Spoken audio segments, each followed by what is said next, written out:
Presented by That Time I Got Reincarnated in the same world as an anime podcaster, this is Shonen Jumping the Gun! The show where we set our sights on the first chapter of a manga and decide if it's a misfire or a bullseye. Let's see how many rounds are in this magazine.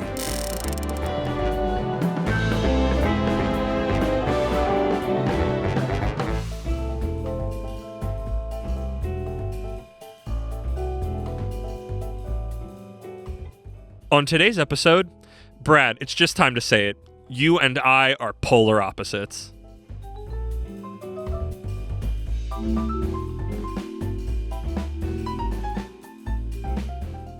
Welcome, everybody. I am your North Pole numbskull, Kermit the Grog, here with my stoic South Pole, Isekai Sensei-Sama Brad. Brad, how you doing? It's freezing. It's freezing up here, too. We are continuing our romance arc. I believe this is number 4, if we're releasing them in proper order, with you and I are polar opposites. How fitting. Very fitting. If you've listened to the last episode. Yes, some of the episodes before this. I don't know when this will come out in the lineup, but I'm sure you've run into multiple situations. So, this is one before we dive into my patented speedrun summary. This one is on Manga Plus, and I believe is also on the Shonen Jump app. I thought it was going to be on the Viz app, but it is not. So Viz has it. You can find it on their online site. It's, I guess, on the Shonen Jump app. It's on the Jump app and not the Viz app. The thing is it's not very much of it. There's a bunch of chapters out, but they're not on Viz. I want to say Viz has 2 volumes. I think maybe? That's right. Yeah, there must be a weird licensing thing. I never know why certain things aren't. Because Marriage Toxin had that same thing where like Manga Plus had a bunch more chapters of that. These like weird ones that get released in chunks. Hey, come on our Discord and explain to us how that works. I would love to know. Get there before Maxi B does. Yeah, available on Manga Plus, and like the first 2 volumes are up on Jump app, which is where I read it personally. I did learn this was originally a one-shot from January 2021. That makes sense. Yes, I have a conversation I have about that when we're done with the summary. And then went full serialized starting May 2022 and is still going. Spoiler alert. I feel like when we're not doing magazine stuff specifically, I don't care about spoiling where it's at. Because some of these we've covered for Romance Arc are done. A couple already. Yeah, it's an interesting turn of situation for us. It's nice to have the novelty. And now time for Kermit's speedrun summary. Open on a splash page. How different. Usually we have a page and then the splash page. This is already nice. With our 2 leads, Suzuki and Tani. Suzuki is at her school desk talking about makeup. She leads this into asking Tani about it, who responds with, "How should I know?" which gets Suzuki laughing. Cold as ever, she says. Her friends question her why she keeps asking him random questions he doesn't care about, and she plays dumb, but internally, she has a huge crush on him. He may look plain on the surface, but he's so direct and himself at all times, and that's what makes Tani awesome to her. Because on the surface, he looks calm and ready. But what's the next line? To drop bars. But he keeps on forgetting what he wrote down. The whole crowd screams so loud. Wait, we skipped Mom There's Spaghetti. There's vomit on his sweater already. Mom Spaghetti. Okay, back to it. Snap back to reality. Suzuki is hung up on what other people think of her, and we see her peer pressured into a number of situations. None bad, but all very exhausting. They are polar opposites. Suzuki is ready to head home after school and finds Tani all alone, also getting ready to leave. Heart pounding in her chest, she asks to walk home together. She starts a story about going to Burger King. Wait, I'm sorry, King of Burgers. And how crazy massive this burger was, stopping halfway through to internally freak out over if this story is interesting. I feel you. I feel you deeply. Your feelings, I can feel deeply. And then asks if Tani wants to go next time. But quickly JK's out of it. But he says sure. More internal Suzuki freaking out. He'd state how he's feeling, right? What do I say next? Their hands touch. Moment. But then he takes her hand and they walk for a while. It's like a dream. Are my hands sweaty and palms sweaty, Mom Spaghetti? Somebody comes and they unhand before parting ways to their home. Suzuki freaks out for like 4 pages and can't sleep and has to rush to school real quick. Metaphorical toast in her maw and is so late she arrives at lunchtime. She can't sleep until she sleeps too much. Yes. One of her male friends asks if she's going out with Tani and that a gazpacho? I didn't this was like the one part of it where it's like, oh, Gazpacho saw you. And I'm like, who's Gazpacho? I think that's just a person that they know. I guess. I don't know. That's she how was I like, read it. Because she was like, who's that? And I'm like, who's that? I'm also confused. That's that thing that kids do when they're like, they tell you about someone and you're like, I've never met that person. Yeah. And they go, oh, right. Other people exist don't know things that I know. Yeah. That Gazpacho, also the name Gazpacho, because I just want to say Gazpacho. I'm just going to call them Gazpacho. I don't think their name comes up again. Saw them hold hands yesterday. Internal brain deliberations take place, and she blurts out that they aren't going out just as Tani approaches, but it seems like maybe he didn't hear it. Suzuki spends the day freaking out that she hasn't talked to him, but needs to. But in front of everybody? Tani approaches her and says to forget about yesterday and that he's sorry and leaves. Suzuki's friends ask her about Tani again, and she nuts up and says she likes him, which causes the earlier male friend to freak out that he was joking, and now he's a piece of shit who shouldn't have said the things he said. Poor kid. I love his reaction, because I've had that of like, oh, fuck, I thought we were joking around. I wasn't trying to be serious. Like, oh, no, I thought we were doing a bit. I'm so sorry. Sorry, Lolly. Suzuki goes running out the door to catch up to Tani, vrooming through the hallways. I loved that part so much, where she's like making car noises for some reason. Oh, and I like that. It was really adorable. Like, oh, put on that speed you're well known for. It's like, she's not fast. She's not fast, but I like that she goes vroom, vrooming through the hallways as we get a piece of Tani's inner monologue. He gave in to temptation, but he's so used to sitting next to her every day and talking, he misses her when she's not there. Suzuki loudly declares that she likes him and apologizes for being lame, and that she wants to spend more time together, and holding hands was so nice. He says he's kind of a dummy and can't keep conversations going, so if she's okay with that, we're good. Suzuki cries, and Tani goes to wipe her tears, looping back to our beginning conversation about makeup. He was listening. That was the first chapter of We Are Polar Opposites. Brad, this manga was really delightful, and I liked it. Well, I'm glad, because I really liked it too. Yeah. It's funny. It's charming. I like the art and the design of characters. None of it feels like a power fantasy. This reminds me of Ruri Dragon, actually. It feels very like the way everybody talks and the way things bounce around. Like, I found Suzuki's freaking out like, oh, I feel this. I understand this feeling. I feel it deeply, as stated. Yeah, I liked I'm totally into the juxtaposition romances like this. Yeah. Where it's like it's the calm, cold, person who maybe has like an inner monologue that's like freaking out and everything, but like on the surface they're like looks that. calm and ready. And then you're polar opposite. Yeah. So I like that in here they've sort of just distilled that down to its very basis. But I think they did a good job about fitting together like why. Yeah. Because it could be really easy to go like, they like each other, I guess, but like it felt very like, I like that it's the girl. I like that he has like stuff. Like he seems like he has more going on than like, I'm the quiet one. And again, my normal gripe with a lot of these of, this is the male power fantasy of like, what if a girl liked me even though I'm socially awkward? But it felt like both of them felt like he was like genuine. He was just like, he was genuinely upfront of like, hi, I'm genuinely bad at conversation. Mm-hmm. Like if you're chill with that, we are good. Like I like that he is straightforward, but not in that like, I tell it like it is. I'll say the shit. And it's like, no, he's not that. He's just doing his thing. Yeah. And I love and respect that.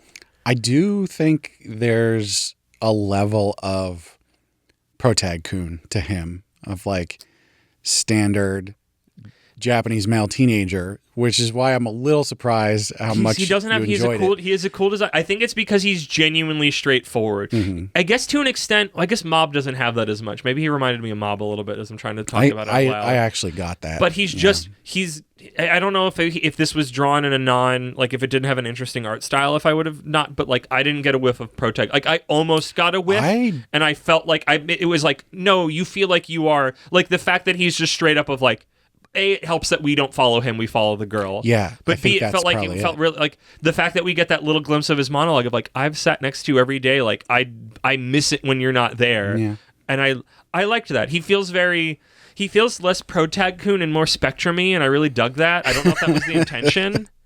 I think that as far as the art style goes, he is drawn very plainly and normally.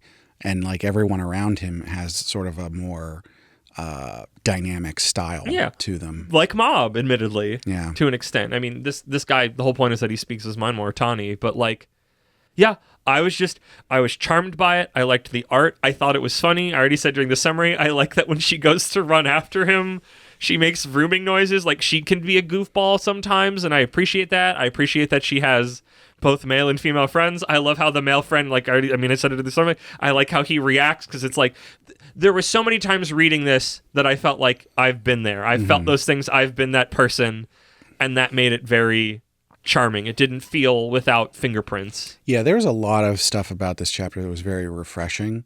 As someone who reads lots of manga like this, lots of these stories, slice of life romance, just the fact that they're just like right away, they're going, nope, they're going to get together. First chapter, we're going to explore it from there. Yeah, we're going to figure out, let's learn about each other and figure out if this works. Yeah. And I'm compelled to continue. So, I mean, I thought the premise was refreshing, even though like most of the time you have a juxtaposition between the male and female leads, which is what drives a lot of things normally. Yeah. But the way that we saw that in Sweat and Soap. There's Yeah. like a very clear, like, one of them's the loud, brash one of them's the more quiet, subdued Right. one. But the way that we're just going, we're getting this out of the way, first chapter, and then, I mean, I'm assuming they're going to explore more from there. So, I mean, you know the romance stuff better than I do. Like, what do we do next? What's coming next? given the name of the series, I would have to imagine that they're going to continually be in situations where she is this nervous, bubbly mess, and he is calm but forward. And the various situations they find themselves in, there'll be a time when him being calm and straightforward is actually a problem, and she has to come to the rescue. I like that. And I like the even balance. There'll be times Yeah. where her being nervous and bubbly is not the right response, and his position works better for the situation. I imagine there'll be an arc where the student council and the student council president comes into play, and that's going to be a thing because it always It's is. always the student. The festival, can't wait for the festival arc. You gotta believe the festival arc. That's always good. She's gonna wear yukata. Oh, it's. Is he gonna like it? He always likes it. What are you talking about? Why do Yeah. they always do that? You got to create stakes, I guess. I don't know. I mean, like I said, you know the stuff more. I would say, and this gets some into like my feelings on it then, so I'm getting a little ahead, but like the one thing that gives me pause is this is a one shot, which was also the thing that Sweat and Soap had then. It's like, I don't know how much of like, did we read what was essentially the one shot or how much it was reworked to make Right. it a serial? So it's like, did we catch the mail truck too soon? Because it's like, that was the thing, is like Sweat and Soap, you could feel what it was doing in the one shot first chapter, and then it just sort of, the stuff from that, the stink from that kind of dissipated, and it just turned into regular romance because like, I don't think the author went into it having a big plan in his head about what it was going to be. Yeah. And like in here, I don't know. I feel like I want to keep going. I just got like a little nervous of like how I felt about Sweat and Soap then as I kept going on. I imagine like, it's going to be the same thing. Maybe, but like this feels like it has a different, like this one was funnier. I think of everything we've Yeah. read, this is the of Romance Arc 1, this was the funniest, and I think that's why I probably liked it the most, because it had that zest that's my flavor of like a relationship without like humor is not a relationship to me, I guess. And like I think that's because it being present here, even if they're not like laughing together at something, that is more just like how I process and pick up on things. So Right. I really liked it. Let's see. What's the new thing I'm trying to do? Something we want less to happen, or we don't want to happen. Oh. Well, geez. There's nothing about the standard romance rom-com tropes that I don't like. So Yeah. I don't think I have anything really. Like I hope we get to keep spending time with her friend group sometimes. I really liked the dynamic that she has. Yeah, it was like that's what's like. It felt. That's why when we really were redragging, it felt real and not just like these are school friends. Beep boop. Here are the caste system. Yeah, Like, and with Ruri Dragon, there's a lot of sort of the navigation of that social Oh, yeah, circle there's and like definitely who's navigation to on be the done. periphery and like the way that Rory has interactions with all her relationships with everyone. And of course, we didn't get far enough in this to know anything, but I liked that sort of like, oh, they're sort of friends with everybody and they joke around and they have fun, but also they're very supportive of each other. Yeah, that was also nice. It felt very like lived in a little bit. Yeah. It felt dynamic. That whole thing with that one boy where he was like, "Oh my God, I'm so sorry, I didn't know." Like that. That was like the most heartwarming moment. Yeah. It was really funny and charming. Because it wasn't like, they just stood up and went, well, then you should go after, it's like he was like legitimately like, oh, I screwed up. Oh man, it's like, yeah, if that's what you like, go do it. But I'm gonna mostly, yeah, okay. So what you want? What do you think will happen? What you want to happen? What's something that was in this chapter that you want to see in the future? Was in the chapter? Was not. Was not. Okay. Wasn't. Need to enunciate. Yeah. Proper diction. God, I don't know. This is the kind of series Or where like, what do you want to see that we didn't get to see yet here? The first chapter did such a good job, at least as far as I'm concerned, that I have so much goodwill for it that I'm just like, yeah, you Just cook do your thing. you cook however you want. I'm here for it. And like I said, I like all the standard, rom-com tropes. So whatever they do with that. Now, I'd like to see something new and interesting. I do enjoy that as much as I talk about how I like all the standard stuff. I do enjoy new and interesting things. So if they do something new and interesting with it, I just don't know what that might be. I want to see, I mean, either of them, but I really want to see what Tani is into. I want to see what his hobbies are. Yeah, you could do something there with like he's got something going on. What's he do at home? Yeah, because like at school he's very. Because I don't think he's in clubs. Yeah, but he's admittedly there. I think she's there late because she helped all these. Like she did all these things and helped all these people. Because she's leaving, she's like, "Oh, the sports kids are coming in now." Right. So I don't know if he had something that was going on that kept him later. Probably. So maybe he's in some club. I don't know yet. But like that's the curiosity. Like this is one. This world feels more fleshed out in a like livable way, not in like a freaking high stakes world building way. But like, oh, I got one for you. It excites me to know like what weird, like not weird, but like non rom-com standard thing is he going to be into that is just a thing a kid would be into. This is something I've seen before, but it'll be interesting. There'll be a point where like she gets suspicious of something that he's doing. And she's like, is he hiding something from me? What's going on? And she like has to follow him or something. And it turns out he's like, helping some old people take out their trash or something like that. And then she's going to be like, oh, I was suspicious of you. He's going to the Psychic Association to work with Reagan ghost busting with his brain. That would be quite a twist. That would be this is just a secret. He's actually been an alien the whole time. We read the one shot. This was actually just Mob Psycho 100. I believe we've covered all of the new little segment bits. So, Brett, how are you feeling about this series? Yeah, I like it a lot. I'm pretty certain I'm going to read all this. Although, I might have to get a Manga Plus subscription. You don't need to. You can just. I mean, you could because you've got money that you can do that with. But like, you can read all of it for free. But you better hope you finish every chapter when you start it because you only get one shot at them. Oh. One opportunity. That's never been a problem. No. My only problem I've had with Manga Plus with that is sometimes it will decide that it when I'm picking a chapter back up that it will load a different chapter instead of the chapter I'm reading, but then the chapter I'm reading that I need to be reading has now been read, so I can't read it.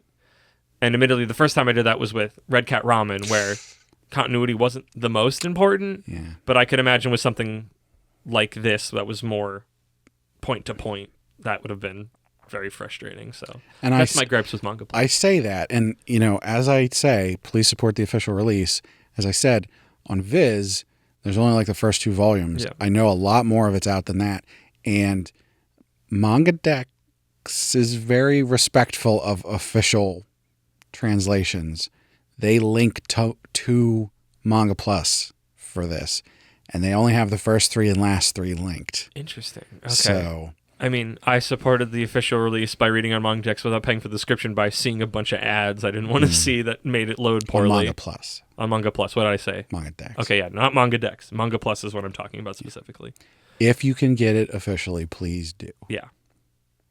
That's what I did. I used my Shonen Jump subscription to read the first chapter, and then I waited like a good homie for once. I've been reading a lot of stuff on K-Manga. Excited. Even though I have to deal with those stupid points. Stupid ink, stupid keys, stupid whatever. Tickets. So with that, would you pay a tenner at Barnes & Noble for the first book? Off of probably this a $12 because first inflation and chapter, I have to say no from the first chapter.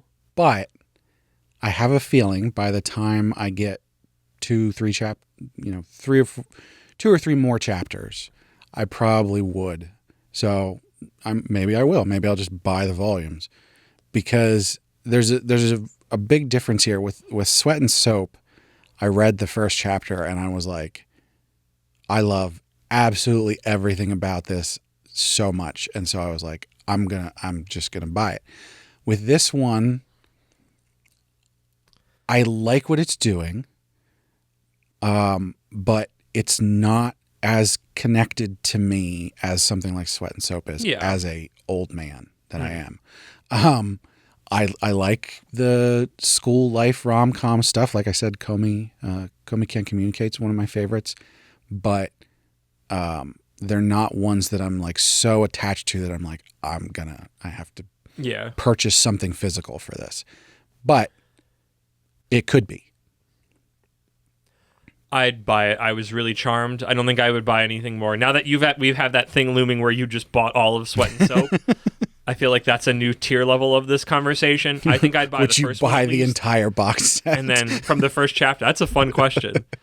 I would for Astro Baby, and he's paying dividends. But back on this, I would fork over the cash to buy this volume to keep reading it. The description didn't work. But I would only do the first one because I learned my lesson with Sweat and Soap of like, if it was originally a one-shot, I want to make sure it has legs. A single volume every few months is not a big deal. No. But considering how many of this are out, in order for me to catch up to it, I'd need to buy a bunch of volumes. But it does help. I know with you're bad when there's a whole lot of chapters, and buying books piecemeal makes it feel like a lot more of approachable of a operation.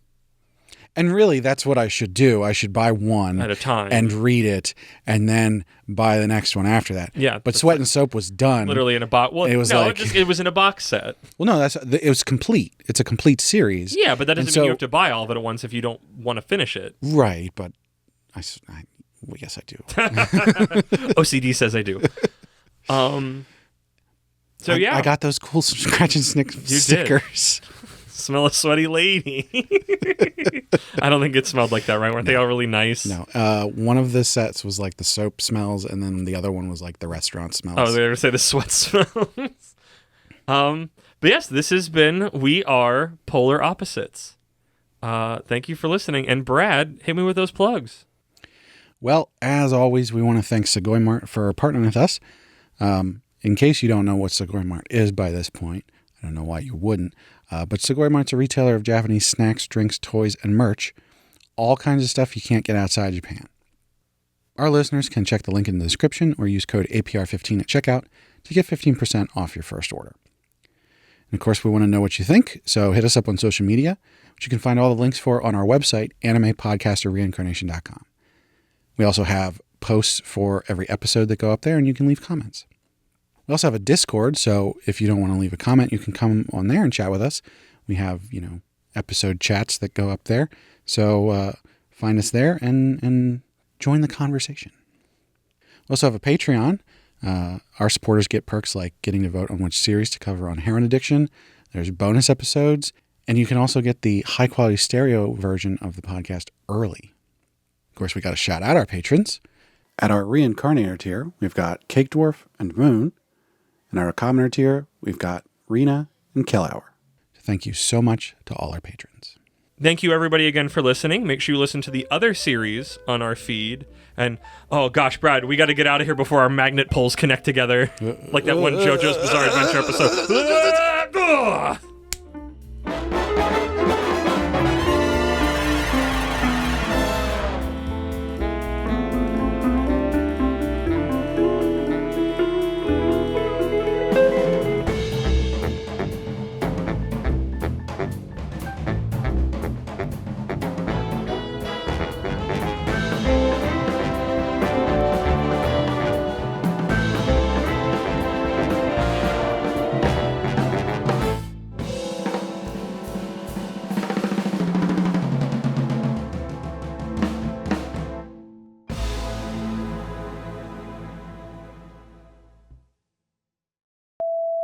Jake me. Okay, Brad, stop. We have 2 episodes to do. You're the one who's supposed to be thinking. I can sit here got and him sing then. if I want. You didn't say that. I'm sorry. I have one then. I'm just thinking of our earlier conversation. I just want to call things just you and I are polar opposites. On today's episode, Brad, it's just time to say... Welcome, everybody, to Shonen Jumping the Gun. I am your North Pole numbskull. I'm not Isekai Sensei-Sama, that's you. I'm Kermit the Grog. It feels like it was quick. I feel like I missed something. You did the summary. We I did all talked this about stuff. it for We a did while. everything. We did We didn't have a high noon because we both liked it. We both liked it. I think we had a good discussion. Where are we going? And then, would you buy the volume? Yeah. Huh. It's a normal episode, Brad. We haven't had one of those in like a while. Because you liked it, there wasn't enough to talk about. What? That's fine. Sometimes it's just nice to have nice things. You can have different genres of episodes. Yeah. All I can think about is, shoot, what was that? Which stand was that? I don't remember what stand was that. It's when they're in Egypt. It's when old man Joseph and Abdul get stuck together. There was that one woman who had yeah. She had the magnet powers and her boobs get big, but it's just a bunch of nuts and bolts coming out, and they get stuck together in even more homoerotic situations than normal for JoJo. Yeah.